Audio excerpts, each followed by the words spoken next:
We'll get started here. We're going to do a little bit of housekeeping so we can let people continue loading up. Hey, Dallas, Berlin, Germany, around the world. All right, so today we're going to be talking about conflict of interest management. We're going to be going over basics and best practices. A few housekeeping things. We want to just let you guys know you can relax and just soak in the learning today, because we're going to send you these slides afterwards. Obviously, you can take notes if you want, but you'll have all this information. We want this to be super valuable to you. We want to help elevate your understanding, help empower you to make changes in your organization, and also give you some actionable steps that you can take to move your compliance and ethics program forward. So we'll be sending these slides to you. We'll also be sending a recording of this so you can watch it every day if you want. Also, like I mentioned, we're active in the chat on these. Listen, we can't be in person, but we want to make this as interactive as possible. Sarah and I and both of our teams have put this on because we want to serve you and want to help make you a better ethics expert. So please tell us your questions. We'll be looking at them as we go. If we can pause and jump into it, dive deeper, clarify something for you, we'll be looking at that chat on an ongoing basis so that we can react to those. And also we try to do some follow-up after it. So if you ask a question that we didn't get to, we may be able to follow up with you kind of generally or individually and help answer your question. Like I said, this webinar is here to help make you better. We want to serve you. We want to make sure that you are the best ethics expert that you can be. So please give us that feedback, give us those questions, and we'll do our best to hit that target for you. So without further ado, let's jump into it. I'm Giovanni Gallo. I'm co-CEO of ComplianceLine. We run a range of services for caring leaders around the world, including whistleblower hotlines, case management. We do e-learning, we do sanction screening, and we do conflict of interest software. And I have the inestimable Sarah Couture with me today. She's going to be guiding us through a bunch of the discussion around what are conflicts of interest, why do they matter, challenges in managing them, and concepts and tips for developing a plan around this. Sarah, why don't you kick it off? You can tell people about your background and then get us started. How's that sound? Sounds good. Thanks, Giovanni. And thanks again for the invitation. Gio and I spoke not together, but at the same event for the Healthcare Compliance Association in Alaska. We connected a little bit beforehand, and afterwards he said, hey, I really liked your COI session. We've got COI software. Why don't we partner? So we're looking forward to being able to hopefully have some banter. We were talking about how it'd be more fun if we could present this in person, just like you all probably wish we could all be, you know, maybe like Jamaica, Bahamas, I don't know. We can think about it, Giovanni, where would be the best place if we could ever do some live presentations. But we're excited to share this with you today. As Giovanni mentioned, I don't work for ComplianceLine. I actually work for Ankura Consulting. I'm a nurse by background, and I've been in compliance for the last 10 or so years. I got my start as the hospital compliance officer for a large academic medical center in the Midwest, and have been with Ankura for the last 7 years. I'm a managing director. I do a lot in the general compliance space, compliance program development, all of the elements. I do a lot of compliance program effectiveness assessment, risk assessment. I also I'm very interested in clinical research billing compliance, which as you may know is very technical, but I have a lot of fun. It's really great to work with clients of all shapes, of all sizes, of all flavors, all around the country. And I'm just delighted to be able to have this dialogue today with Giovanni and with ComplianceLine. So as we're getting started, first we're just going to kind of give some intro material, and most of this content probably everyone here knows, right? What are conflicts of interest and why do they matter? We hear about conflicts of interest not just in healthcare, but really in a lot of different areas of our lives. I think even in our parenting or in our interactions with our neighbors, or there are just various situations that come up where our professional judgment or our judgment on something is impacted by a secondary interest. So when that comes to medicine, we a lot of times think of it about taking care of patients, right? Like patient care is our biggest goal. And certainly in healthcare, we're also doing a lot of clinical research, medical education in our jobs, in our employers, whether that is a physician practice organization or a behavioral health clinic space or a physician practice group or a hospital or academic medical center. Those that work for us, our physicians, our staff, our leaders, those in purchasing, their primary interests are to their employer, right? To make sure that we take care of patients the best, make sure that our research is above board, as accurate, there's no fraudulent anything there. And to make sure that our medical education for the next generation, that everything is where it should be. However, because we're human, that's the all caps there at the bottom, it's really hard for us to be able to separate our secondary interests, right? Like, we all need money. We all have to feed our families, put a roof over our heads. So if there's a side gig or side hustle that we have that has money involved, that can influence our decision making at work. Same with pursuit of professional advancement and recognition. I read an article a few years ago about a researcher, and for the sake of title and publishing, he had falsified a bunch of his research data. Really, everything that he published was inaccurate, but he was in pursuit of professional advancement and recognition. That was more important to him than the integrity of his data. We also have relationships, right? With friends, family, maybe with our students or our colleagues, and we want to be in good graces with them. That's just part of being human. So we have to make sure that those secondary interests around money, around advancement, around our relationships don't get in the way of our primary interests, which are taking care of our patients, having high quality research, those things related to our job. Giovanni, let me hit pause there because I feel like this is a good spot for you to share some of your thoughts here. Yeah, I appreciate it. So, I think it's great, Sarah, that you have such a strong healthcare background, because I think healthcare has been pushing hard into compliance and ethics, whether it was regulatory driven or patient safety for a long time. And I think a lot of industries are catching up to that. So you bring a really deep expertise on this concept of conflict of interest. But I just want to highlight that this is present in every industry, and it's because humans are present in every industry. There's a lot of psychology, if you look into behavioral psychology, where when people do something questionable, very frequently it's tied to what group they're tied into. And you can call it tribalism, you can call it the in-group, or you can call it just, we are kind of a communal type creature. But a lot of people, because they have a family to take care of, or they have, they want that social status or whatever it is, it can lead them to kind of fall on the wrong side of some of these decisions. And I think part of what we want to do as ethics experts is not just kind of prevent regulatory enforcement and lawsuits, but also make sure the right things are done. And I think a great element of this conflict of interest kind of point of engagement is that we can kind of get at some of those gray areas where someone might be like, oh, I thought that was fine. I think my brother runs a great company. I gave him the contract. And we can point out, okay, well, that's not exactly right. We should do that a different way. And I think the presence of humans and our heart and what we care about oftentimes clouds the judgment around this. And I think part of what makes a strong conflict of interest program so important is these are not all blatant fraud that someone is trying to rip everybody off and trying to pull the wool over everyone's eyes.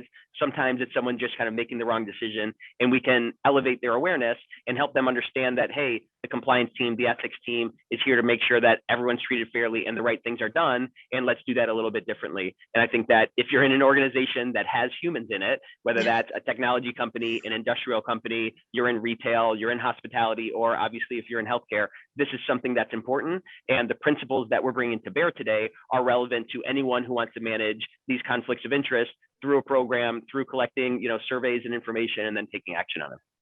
Absolutely. I think that's great. And really, with so many compliance internal controls that we put in place, which this is, right? A conflict of interest program in a plan is a type of internal control. And like Giovanni said, if you think about, the compliance allegations that may have come through your shop over the last year, how many of them are truly people trying to be nefarious? For the most part, it's a lack of knowledge or a lack of clear thinking, or they just didn't put two and two together, or to Giovanni's point, they didn't really think about the fact that doing this favor for their friend would really look bad. So these guardrails, these internal controls are helpful just to help people stay in the lines, right? Color inside the lines. And it helps our organization certainly stay out of trouble. But I think it also just has for cleaner from a reputational perspective. As we know, conflicts of interest really can get an organization on the front page of a newspaper pretty quickly, as we've seen over the past few years.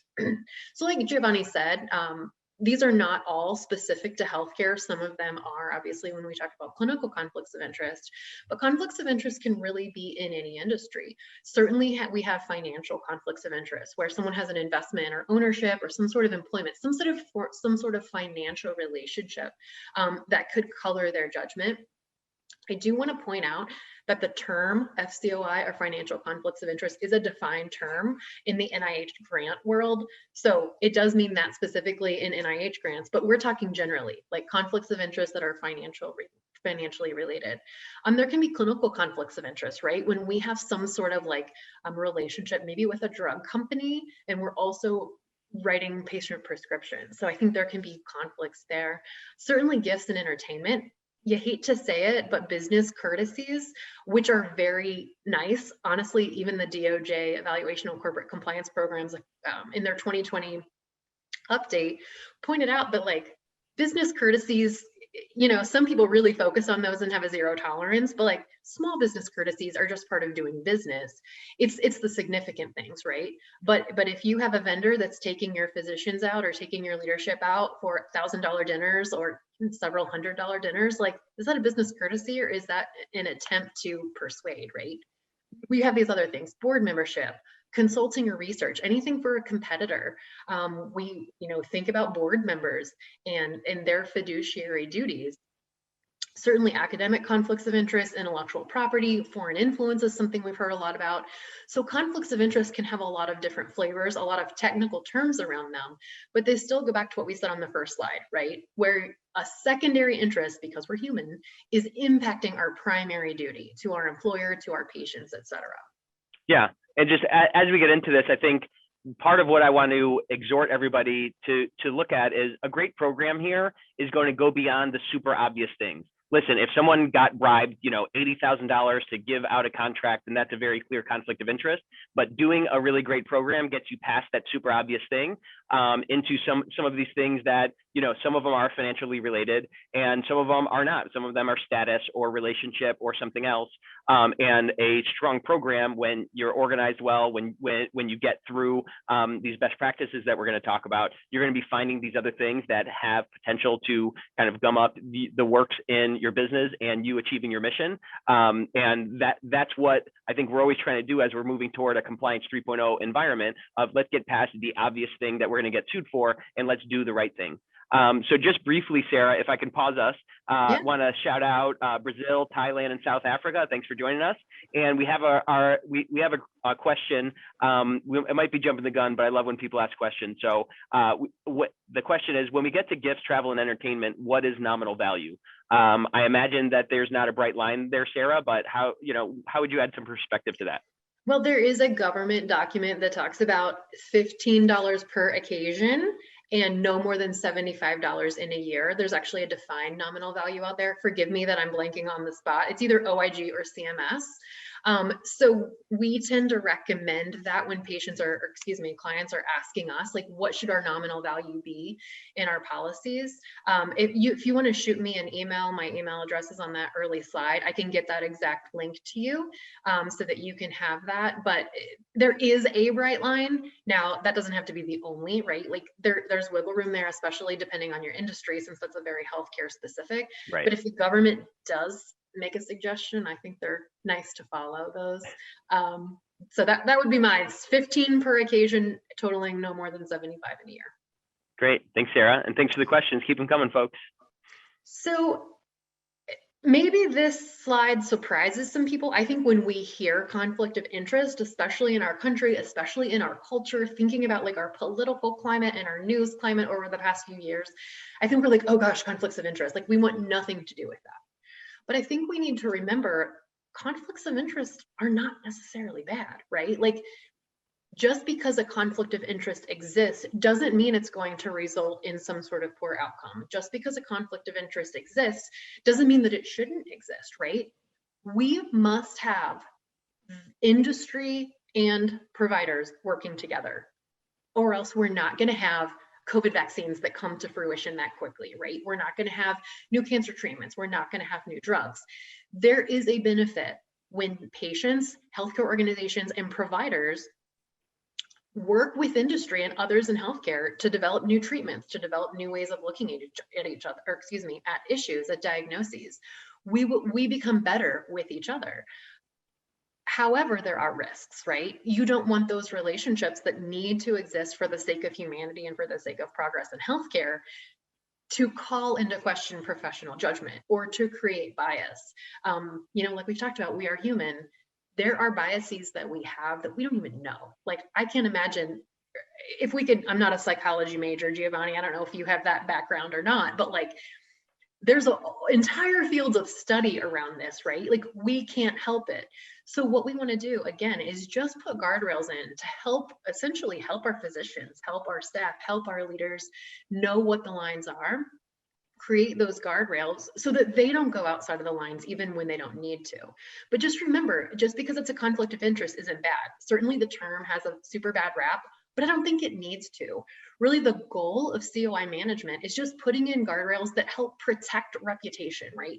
Help protect the integrity of professional judgment. Make sure that patients don't call into question, like, you're a researcher for this drug company and then you prescribed a drug from that company. Did I really need that? Or were you doing that because you had a financial relationship, right? We don't want our patients to think that.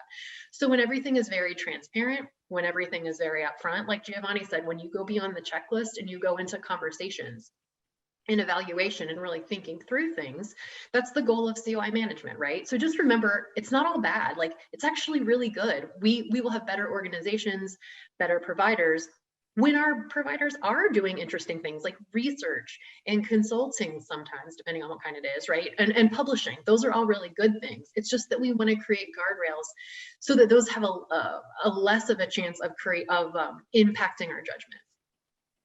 Yeah, I think that point about this is about conflict of interest management, not immediately rip out anything that might be a conflict of interest. And I think that's why you need a thoughtful, well-managed program, because there's a bunch of things in the gray area that are not the obvious malfeasance, but okay, well, this is fine, let's disclose it. Or okay, let's keep an eye on this and see if it progresses, or we get deeper in with this vendor, or whatever it might be. And, you know, if you're in finance, if you're in technology, if you're in hospitality, these types of things, the business consideration, you have relationships across the industry, you used to work somewhere else or wherever it is, it's present. And I think if we raise our awareness that these conflicts of interest are present, they don't all need to go away. You don't need to fire everybody who has one, but when you know about it, you're aware and you can make a measured response of, okay, we need to separate from this relationship and we need to manage this differently. And that's part of why this process gets so complex.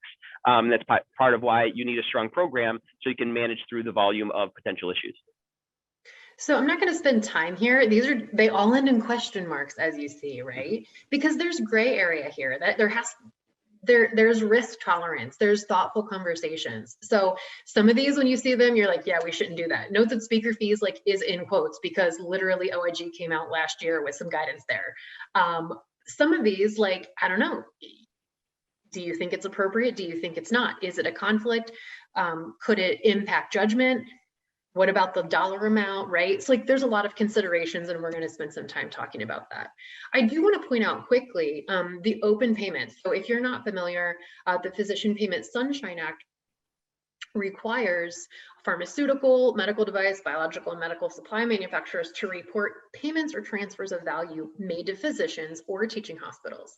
All of these are published. I will say, if you are working in a provider organization and you don't know where to even start with COI, this is a good place to start. You can literally just put in this database. It's called the Open Payments Database, the name of one of your physicians, and you will see all of the payments that were made to that individual by industry in the last year.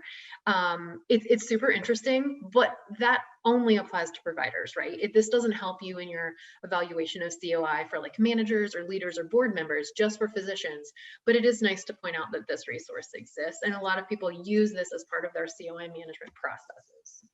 Which is just another example of how progressed this conflict of interest management and oversight is in healthcare, which is, I think, a great way to kind of elevate any industry around, hey, healthcare has been doing this for a couple decades. Here's how you can implement it well, because a lot of the principles we're talking about today are just how do you uncover, collect information, make decisions, and adjudicate them. So we're going to spend a little bit of time just talking about challenges that I see working with various clients on their conflict of interest management processes, that Giovanni and his team have seen as they've worked to build a software. I really think one of the biggest ones at Giovanni is just a poor understanding of COI risk, where leaders just don't get it.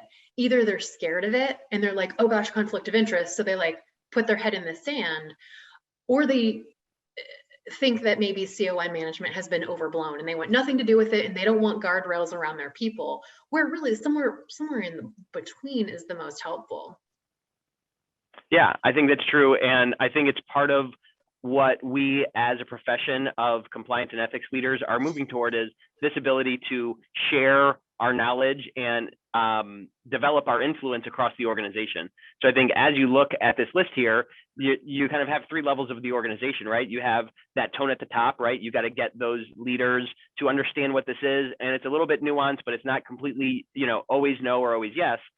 There's that kind of mood at the middle. You need kind of your managers of your compliance program and maybe of divisions, who have oversight on employees to understand what's going on here. And ultimately, you need that groundswell of people on the front lines, filling out these forms, understanding what's relevant. And hopefully, I think one measure of how strong your program is how engaged employees are in saying, hey, I want to give you a heads up about this. I think this might be a conflict. Let's talk about it. And that, I think when you can do that, you get into this compliance 3.0 actually being effective, not just kind of trying to keep the boss out of jail, and you can have an effective dialogue. You're no longer just, the island of Dr. No, but you're having conversations around, hey, you know what, let's refine this a little bit. We can disclose it or whatever. But yeah, I mean, I think you have to start with that tone at the top, because if your leadership doesn't understand it, you're not going to get, the budget to run a program or the backing to say, hey, you know what, we're serious about this.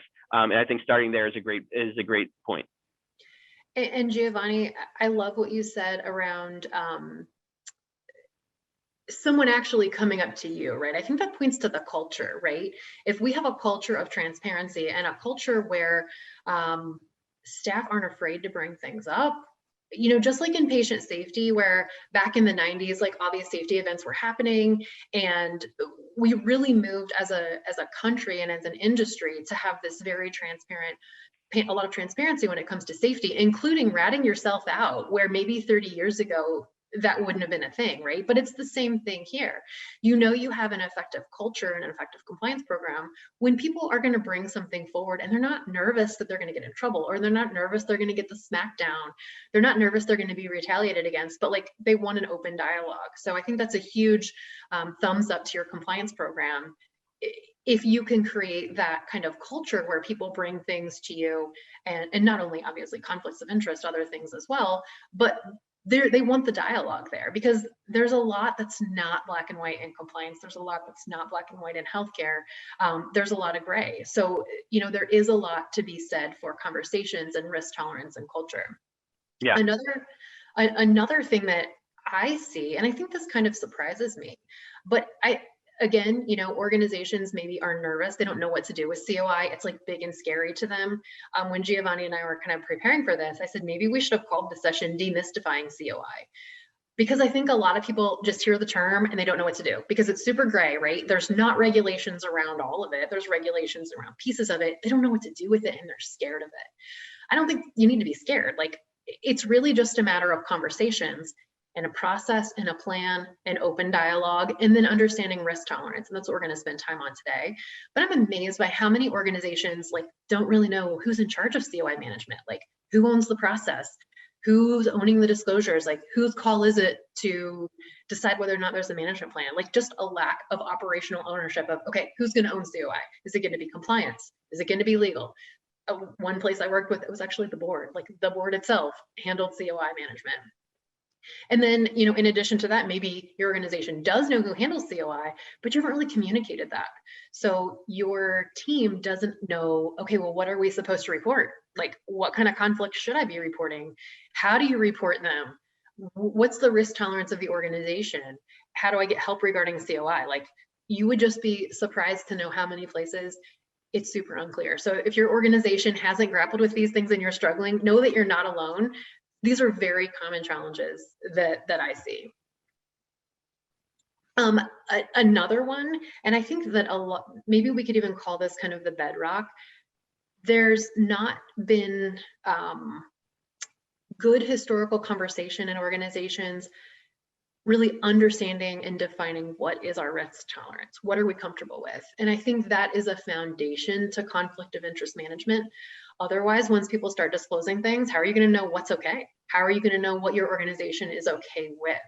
So if you don't have any COI processes in place right now, or you're looking to fine tune them or looking to improve them, I would say this needs to be one of your first steps. Sit down with your leaders, sit down with your board, sit down with your senior leadership and your CEO, and really define what is our organization's risk tolerance? What are we comfortable with? You'll have to get into the weeds of what that means.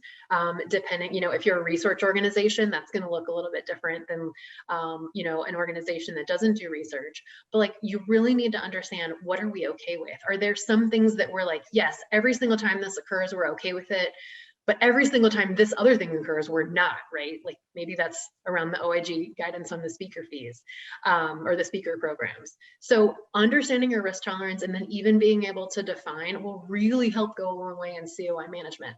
Otherwise, every single disclosure, you're gonna have to be like, okay, I don't know, what are we gonna do with this?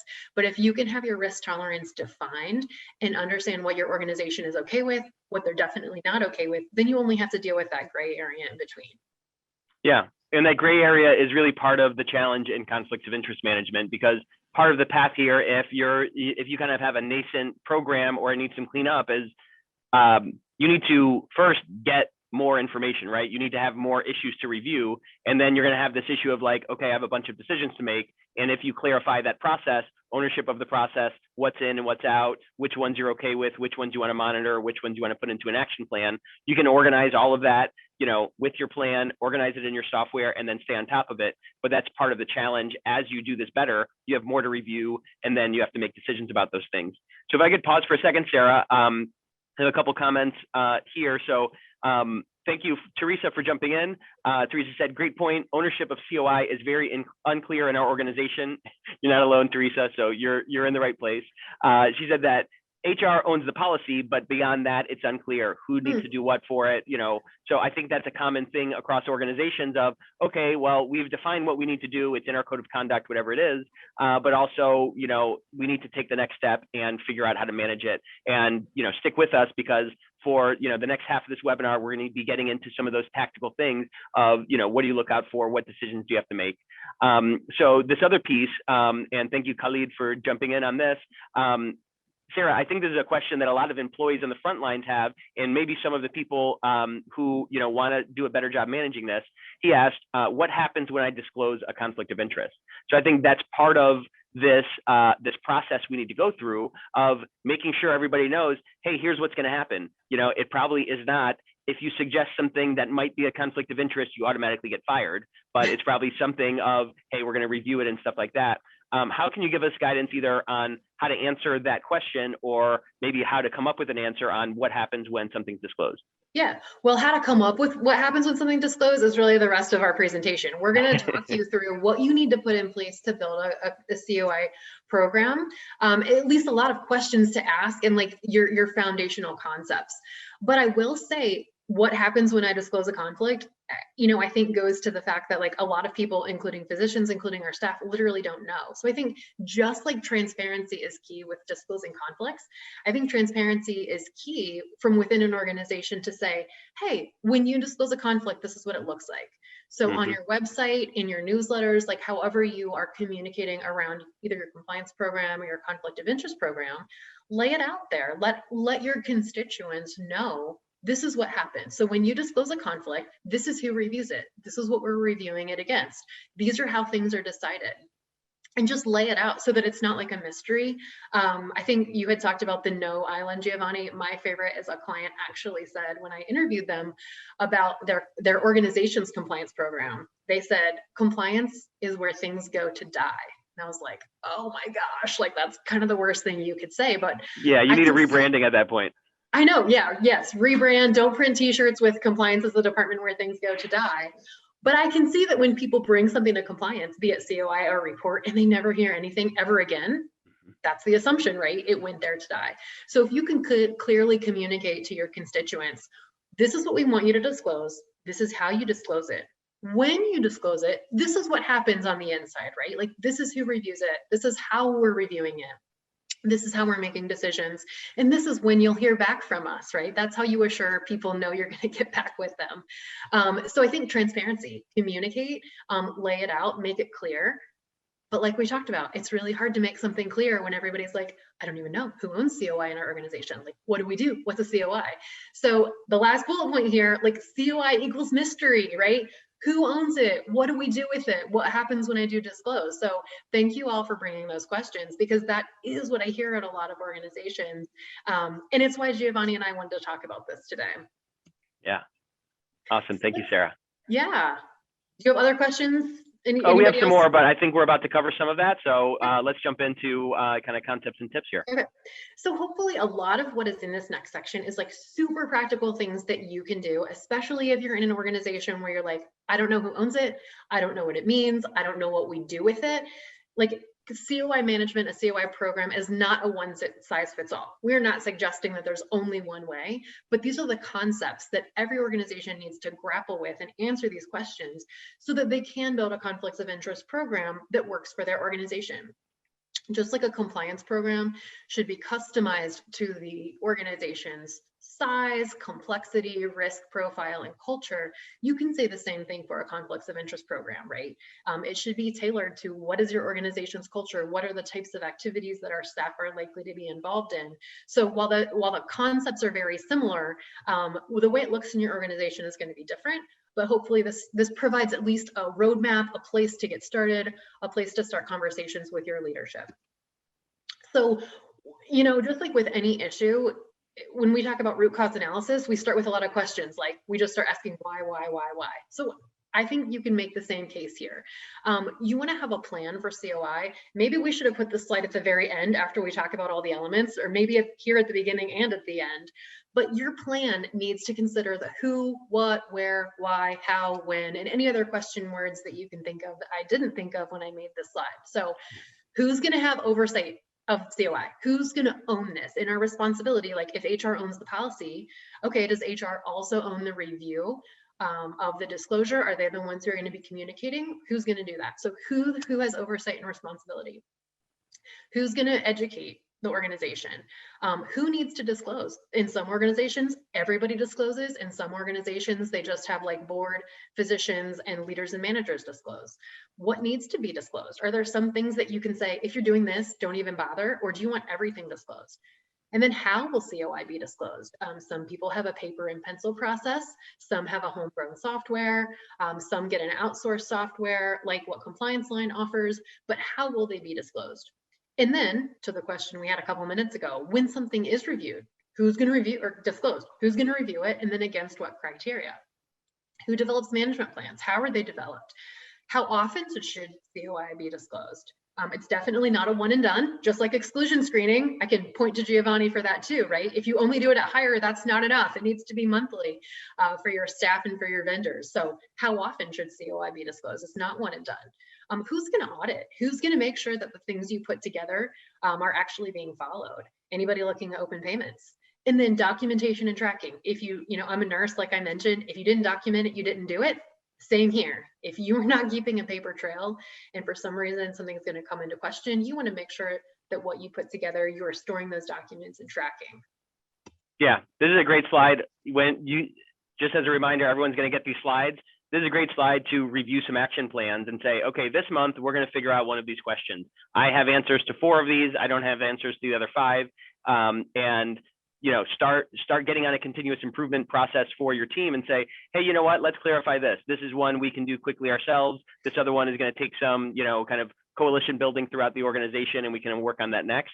But this is really some really actionable stuff that if you don't have clear answers to all of these, you're not in trouble. It's not terrible or whatever, but you're going to have more clarity. And what I like about it is when you answer these questions clearly, then your job's going to be easier. You're going to be less stressed and less wondering, oh man, this thing popped up. Now I have to figure it out. If you have a plan going into it, these are some things that you can beef up that plan with, and then have smoother sailing from there.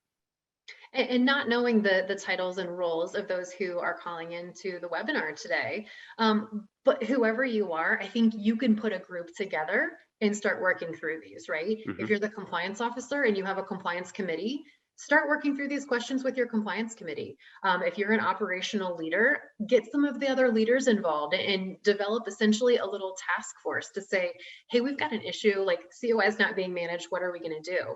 But figure out who are you going to be your partners on this, to even figure out your plan. So let's kind of walk into the water a little bit deeper, some of the more specific elements. So oversight, like we've talked about, who's got responsibility here?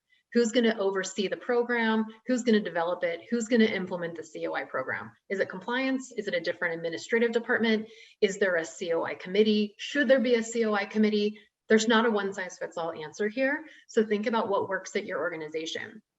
Regardless of the answer, you have to have leadership engagement and buy-in.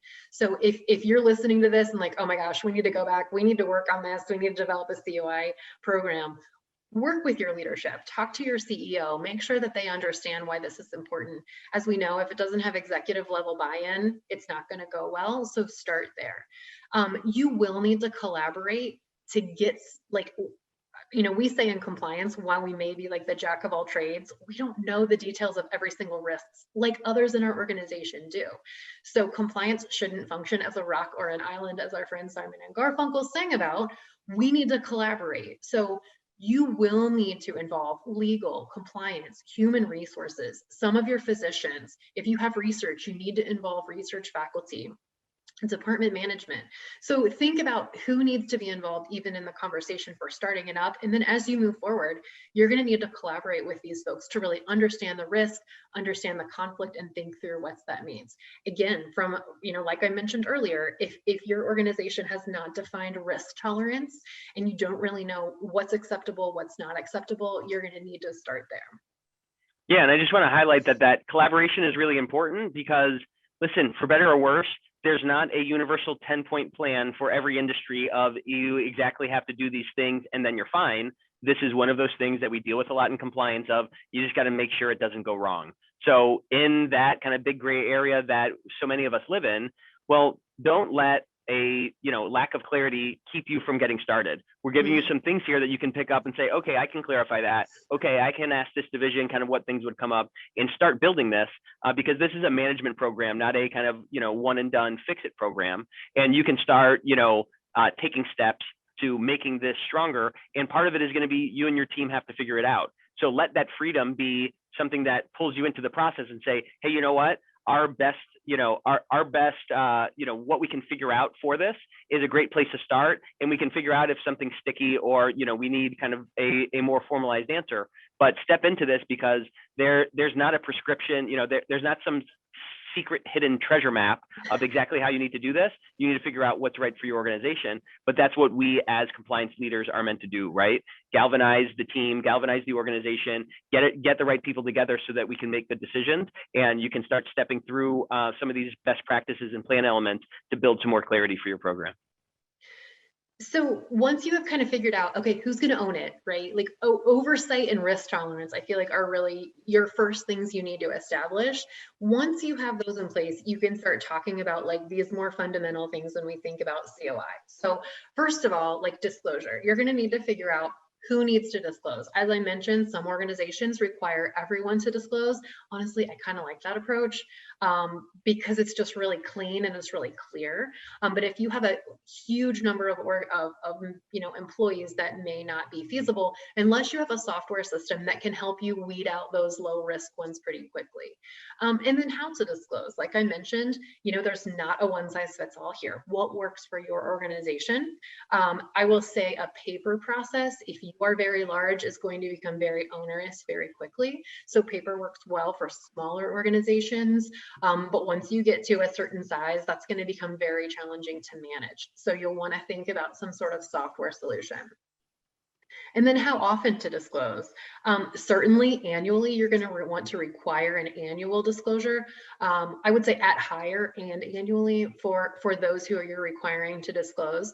And then really anytime an individual has a new circumstance that arises, if they get a new opportunity, if they start with some sort of new engagement, anytime there's a circumstance that creates a potential for a new COI, you do want to build that into your program, because otherwise, if you're just doing annually, if you find out that somebody's been doing something for 9 months and you didn't know about it and you didn't prove it, like that's never a fun situation. You may even want to say that they need to disclose it 30 days before they start so that the potential conflict can be approved before they begin. So you want to think about that. And then what to disclose. Again, you know, that's something that you have a super vague answer here, right? Like we didn't tell you all the details because that really needs to come from your organization.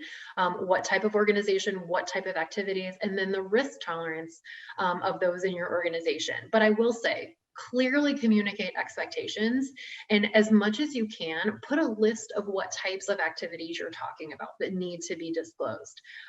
Outside consulting, outside employment, any sort of work with industry, right? Like a vendor or a manufacturer or a distributor. Some places want everyone to disclose their government involvement, like if they're reviewing government grants. Some people say, if you're doing something for the government, we don't care, don't disclose it. But you'll need to figure out and give just really clear guidance and examples for what you want people to disclose. Yeah, and it's a great place to start. Can we pause on that disclosure piece? Yeah. Because I want to bring up a Q&A, but you know, a great place to start is how you think you should handle that. And, you know, your organization can decide, and you can have, you know, a good faith effort toward this. Kathleen mentioned that, you know, what's key in this process is transparency and confidentiality. So those are two great things to keep in mind. With that in mind, we have an anonymous comment, and we will preserve your confidentiality. But the question is, what are some of the best practices for communicating your conflict of interest program out to the broader organization and employees? How do you keep it top of mind? And I think a lot of that, you know, this is kind of the frontline effort to have the people who might be the sources of these conflicts, make them aware of this. And I think that's a lot around this disclosure piece. And I think that, you know, I'll kind of jump in with some of my ideas, Sarah, and then you can round it out.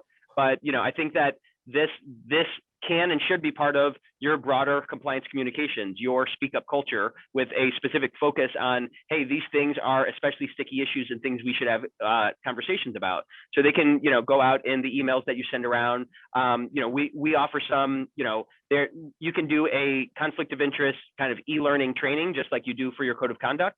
You can also send out reminders to people, you know, in video form or in kind of a quick burst that's a, you know, 15-second to 2-minute video to get them to remember to think about this. And that should kind of be balanced with how frequently you want to hear about this, right? So if you're only hearing, you know, about conflicts from your board of directors once a year, you probably don't need a lot of effort around this. But if you're trying to get all of your, you know, maybe hundreds or thousands of employees to kind of look out for these things, then you need to stay in front of them. That might be monthly or at least quarterly. But if you have them, you know, watch a 10-minute video once a year, I imagine that you might get into the situation that Sarah mentioned, where, you know, you might go 9 months without someone disclosing something. So I think it's a best practice to kind of have a campaign kind of, you know, annually, you know, twice a year or quarterly to ask people to disclose something, but also you want to get that draw of making people aware of it, so they say, hey, I'm about to enter into this agreement or this relationship. Let me check, you know, like Sarah said, let me check before I do it so that I'm not putting the organization at risk. Do you have any other perspective on how you keep it top of mind or communicate this to your organization? Yeah, in addition to, you know, what should come out of your education and training plan and your communication plan, which are like, these are the things we need to be communicating, right, from an education perspective, as well as ongoing communication.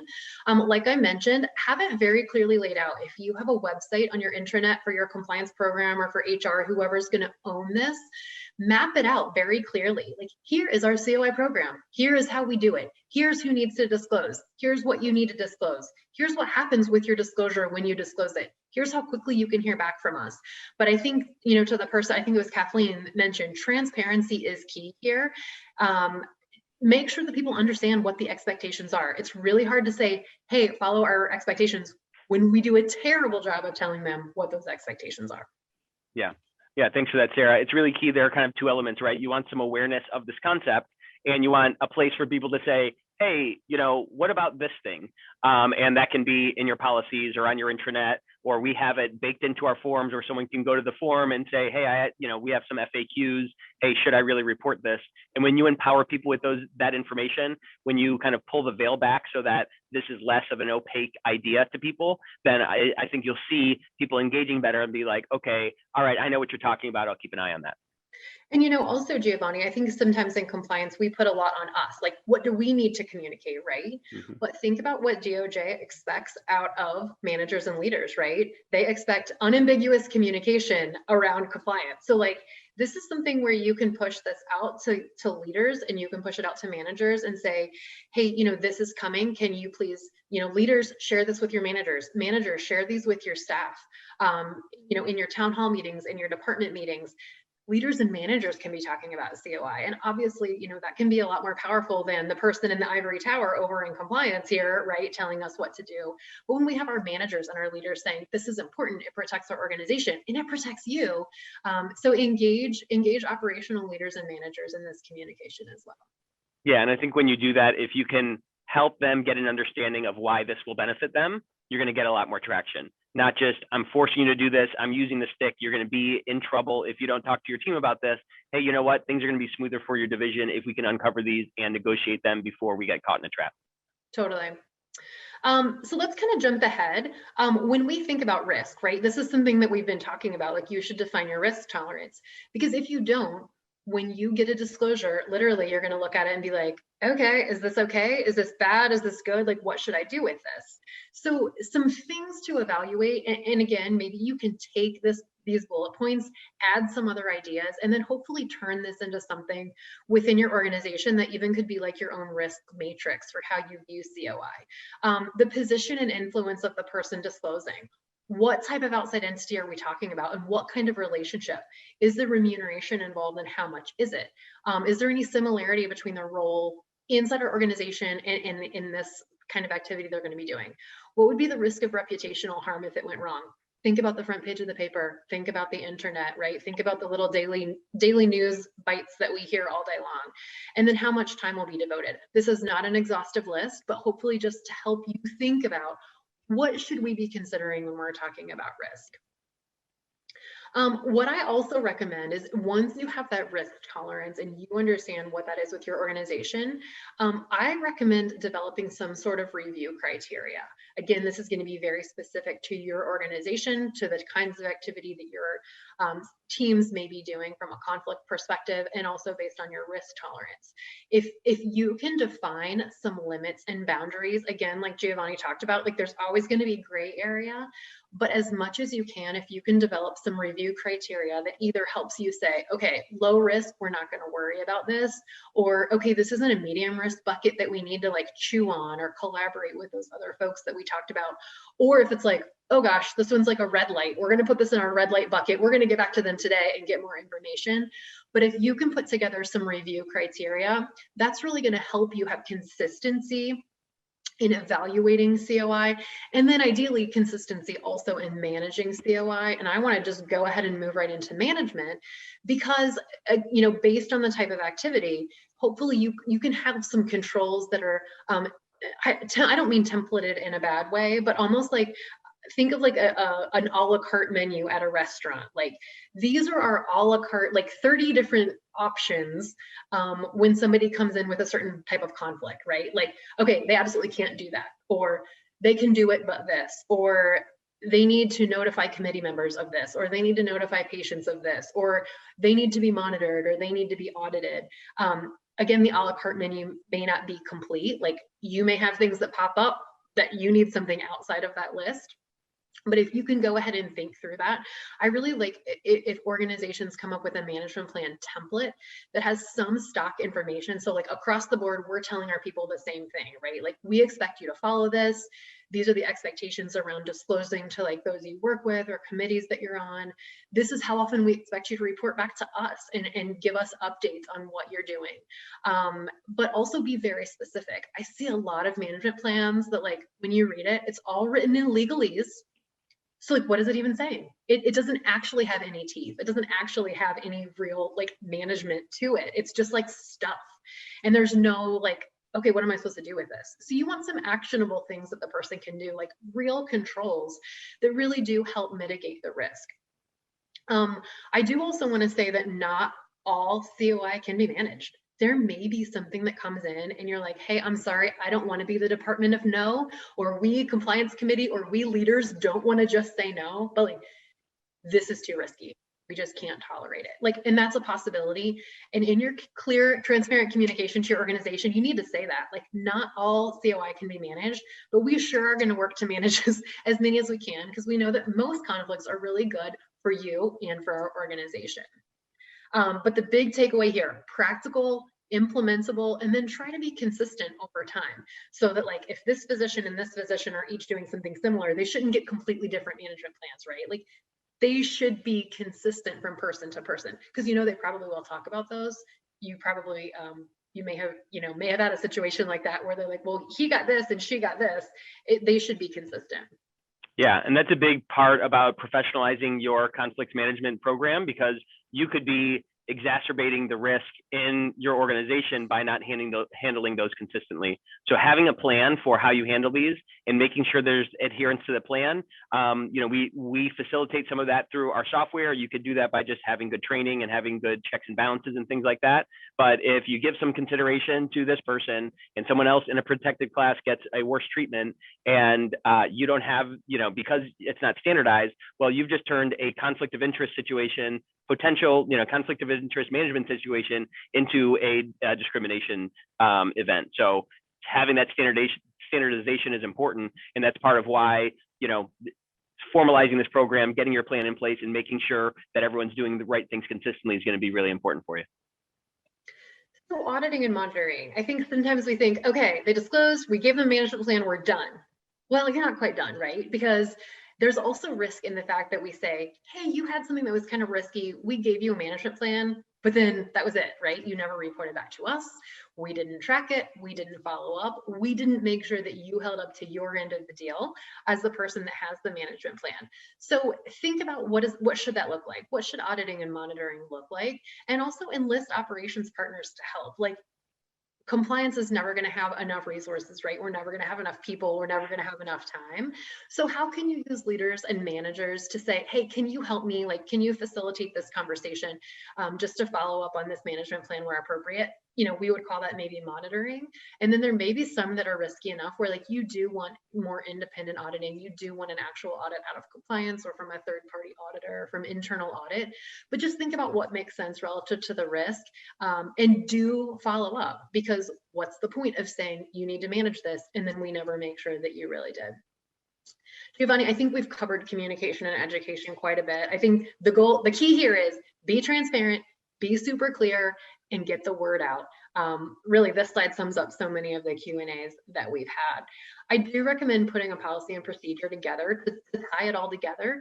This should be part of your that website we talked about with all of your different COI materials, but know that there are many public facing COI policies available. So if you're like, oh my gosh, I don't even know where to start, look on the internet, look on hcca.net if you're an HCCA member, look at your professional organization if you're outside of healthcare, see what's out there. There are a lot of things, and compare ideas, and you should be able to come up with something. So I can pick this up. This is kind of our ComplianceLine's perspective on how to simplify this your management of this program.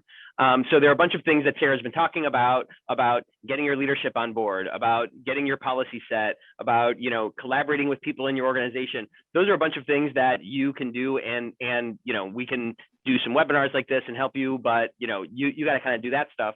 As you get into managing your program, right? This is kind of distributing, getting disclosures, and then managing and assessing your results. There's a lot of scalability that you can get through that, disclosure, oversight of the program, and then taking action and remediation that can scale your efforts with some software. So our perspective on this is, like I said, there are a bunch of things that you and only you can do, and you have to figure out. And when you have a great program in place, following a bunch of these best practices that Sarah has helped us illuminate, then you can get a simple, efficient, and comprehensive approach facilitated by software to handle the management of your program.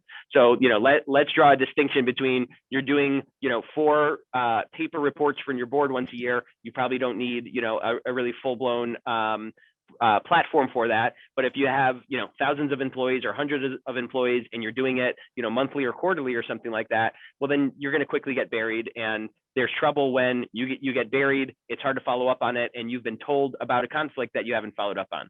So if you get some software to help you manage the workload, what it allows you to do is you can get through a bunch of that administrative work that's on the front end, and you can make that more efficient. So then you can focus your effort and your time on those.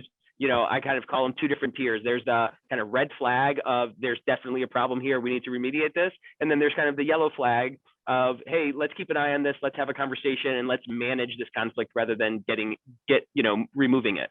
So, your software can help you set up your form, distribute your questionnaire to hundreds of employees on a schedule, whatever it is. You can monitor and track those responses. You can summarize them as they come in, or weekly, or whatever it is. And then ultimately, your software should facilitate you taking action on your concerns. This gets to that standardization that we talked about of making sure that things are handled in a timely basis, that the right questions are asked, that the right decision criteria are followed. And then ultimately, this is really important if you want to be a continuous improvement compliance organization. You want to finalize your campaign or that effort to collect responses, and then report on that and see how you did. So what the software can help you do, and ultimately this can make you less stressed, this can make you more confident in your program, and ultimately make you more effective in moving this program forward. You can take that manual and time-consuming work and solve it with scalable forms and automation. You can, if you have kind of disjointed policy and process and disclosure functions, you can streamline that all into your software where someone can see your policy, they can attest to the policy within when they're filling out the form, they can disclose standardized things, and an integrated policy attestation tool can just raise the protection and the standardization throughout your process so everyone has seen that. Kind of toward the bottom here, document retention when you're doing this at scale can be a messy thing. It's in your inbox, it's in some PDFs on your drive, you recorded some stuff in a spreadsheet. Well, if you have to go back and say, hey, we asked about this 2 years ago, we got this answer, we applied our policy consistently, we must have been told something that wasn't true. If you got to recover that from someone's, archives in their, Outlook or something, that's going to be really hard, but you can automate the tracking and the audit trail within your software. And ultimately, like I said, you want to get to a point, this is going to help with that tone at the top, talking to your leadership about the benefit and the ROI that you got from this. When you can confirm the success of your campaign, you can get that real-time feedback and say, hey, we asked for all these disclosures, we got this many back, we got this many maybes, those yellow flags, and we got these many red flags, and look at, how we've helped our organization run smoothly and not trip over ourselves. That's the type of thing that you want to get to. You got to do the setup that we spent a lot of time talking about, communicating it, figuring out your policy, getting that collaboration across your organization. And then ultimately you can run a smooth, efficient program and not make this yet something else that buries you. So ultimately, if you get to the point where you've done a lot of the things that we spent most of our time talking about today, you have your policy, you have your team, you have the right authority, and who's running point on it, you can get a cross-platform easy user interface so different people can help manage this work. You can customize those forms. Listen, everything you're doing in compliance should be suited to what you and your organization has decided what's best for you. It's really frustrating to me how some vendors will make you fit into their square hole when you've already decided this is what's best for you. This stuff should be flexible to what you're doing. Have that single location for reporting, and really, after your report, the real work starts, right? You have to review those issues. Hey, what's important to me? Do I actually have to read 1,000 forms, or can my software help automate, kind of find some hot spots and elevate these things? And ultimately that follow-up, hey, what am I doing with this case? Am I monitoring it? Is there an adjudication or rectification that we're working towards? And ultimately, are we closing out the issues, monitoring the relevant issues? And we have, likely a bunch of forms that came back that didn't have any problems. So kind of in summary, Giovanni and I both hope you've enjoyed this presentation. We're obviously both happy to chat with you further. My email address is on, I think, slide 2. You can contact Kate and Giovanni, at the ComplianceLine address that this came from. But we hope this has been a really helpful session. We just put a few things, concepts and implementation, things you really need to work through. And I do want to say before we're done, like I mentioned, I work at Ankura Consulting, and we have a roundup series. Every single month, we have a healthcare compliance roundup. And then every other month, we alternate research compliance and privacy compliance as well. We've also been doing a COVID-19 each month just for like regulatory updates. So if that's something that would be interesting to you, the link is provided here. We would love to hear from you, but you can submit our roundups for live CEUs for your certifications. So I do those quite often for my HCCA certifications, but I did want to make sure that you saw this opportunity for additional webinars. And thanks, Giovanni, so much for inviting me to come today. This has been fun. We'll have to do it again. Again, hope it's Jamaica or the Bahamas, but if it's the US and virtual, I understand, but it's been great, and I really appreciate the invitation. Yeah, thank you so much for joining us. I hope that the audience has gotten some benefit from this. Really, my hope is that the time that you shared with us today is beneficial to you and your team to help you get your job done, make your life easier, and make you more effective as an ethics expert. Thank you for joining us. I'm Giovanni Gallo from ComplianceLine. This has been Sarah Couture from Ankura. We have some questions that we weren't able to get to in the time, so we'll try to follow up with you either individually or send some, kind of Q&A around. And we might be covering some of this on a LinkedIn Live in the next couple of weeks. So follow me and/or Sarah on that, and you'll get a notification for that. There's a lot of work to be done here, but I want to encourage you all. You can do it. You can make progress on this. You have a lot of really actionable stuff that we've given to you in the slide deck. The slides and the recording will be coming out to you. And please get in touch with me, our team here at ComplianceLine, or Sarah and her team, if we can help you be a more effective ethics expert in running your conflict of interest program. Thanks for joining us. Thanks. Have a great day. Thank you, Sarah. You are awesome.